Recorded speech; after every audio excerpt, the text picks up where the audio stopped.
নমস্কার বন্ধুরা, সকলকে আমার চ্যানেলে স্বাগত। রাজ্যের সমস্ত ধরনের সরকারি কর্মচারীদের পাশাপাশি সমস্ত ধরনের পেনশনার এবং সমস্ত ধরনের ফ্যামিলি পেনশনারদের বহু প্রতীক্ষিত ডিএ মামলাটি এই মুহূর্তে সুপ্রিম কোর্টে বিচারাধীন অবস্থায় রয়েছে এবং সুপ্রিম কোর্টে এই বহু প্রতীক্ষিত মামলাটির আজকে অর্থাৎ 14/5/2025 শুনানির জন্য দিন ধার্য করা ছিল।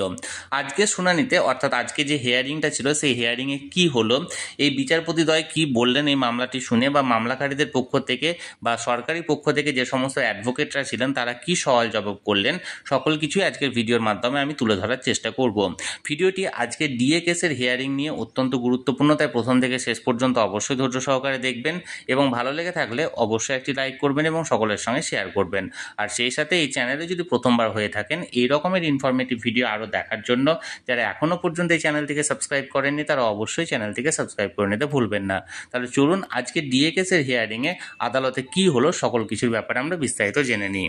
আজকে সরকারি কর্মচারীদের বহু প্রতীক্ষিত ডিএ মামলাটি honourable mister justice Sanjay Karol and honourable mister justice Manoj মিশ্রের এজলাসে ক্লজ নাম্বার 40 অর্থাৎ সিরিয়াল নাম্বার 40-এ ওঠার কথা ছিল এবং যথারীতি নির্দিষ্ট সময়ে এই মামলাটি আদালতে উঠেছিল এবং এই মামলাটির বিষয়ে মাননীয় বিচারপতিদ্বয় কি বললেন চলুন এবার এক নজরে জেনে নিই। আজকে সুপ্রিম কোর্টে ডিএ কেস নিয়ে একটি অত্যন্ত ভালো এবং সুসংবাদ উঠে এসেছে, কারণ এই কেসটি অনেকক্ষণ ধরে আজকে শুনানি হয়েছে এবং শুনানির তরফে অর্থাৎ শুনানির ফলে মাননীয় বিচারপতিগণ এই ডিএ কেস নিয়ে একটি অত্যন্ত পজিটিভ কথা বলেন।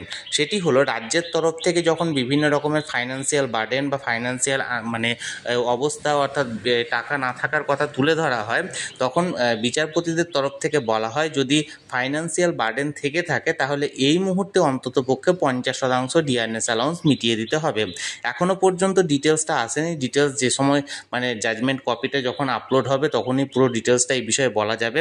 আপাতত যেটুকু জানা গেল সেটা হচ্ছে যে 50% ডিআরএস অ্যালাউন্স মিটিয়ে দেওয়ার কথা বলা হয়েছে রাজ্যের তরফ বিচারপতিদের তরফ থেকে রাজ্যকে। এবং সবথেকে যে ভালো বিষয় আর একটি বলা হয়েছে সেটা হলো এই মামলাটির পরবর্তী শুনানি আগামী পরশু অর্থাৎ 16ই মে শুনানির জন্য আবার ধার্য করা হয়েছে। এখন দেখার বিষয় 16ই মে কী হচ্ছে, আর এর পাশাপাশি আজকের যে শুনানিতে জাজমেন্ট কপি সেটা পাওয়া গেলে আমি বিস্তারিত ভিডিও নিয়ে আসছি যে আজকে তুলনামূলকভাবে কতটা আলোচনা হয়েছে, কি কি বলা হয়েছে সকল কিছু বলে দেব। আপাতত এইটুকু খবর পাওয়া যাচ্ছে যে যাদের তরফ থেকে এইটুকু বলা হয়েছে। তাহলে বন্ধুরা, ডিআরএস অ্যালাউন্স নিয়ে যে মামলাটি আজকে চলছিল তার শুনানি ছিল, শুনানিতে কি হলো সেটা সরাসরি আমি আপনাদেরকে বললাম। আপনাদের যদি ভালো লেগে থাকে অবশ্যই ভিডিওটিকে লাইক করুন এবং সকলের সঙ্গে শেয়ার করুন, আর সেই সাথে এই চ্যানেলে যদি প্রথমবার হয়ে থাকেন অবশ্যই চ্যানেলটিকে সাবস্ক্রাইব করে রাখুন। ধন্যবাদ, দেখা হচ্ছে পরের ভিডিওতে।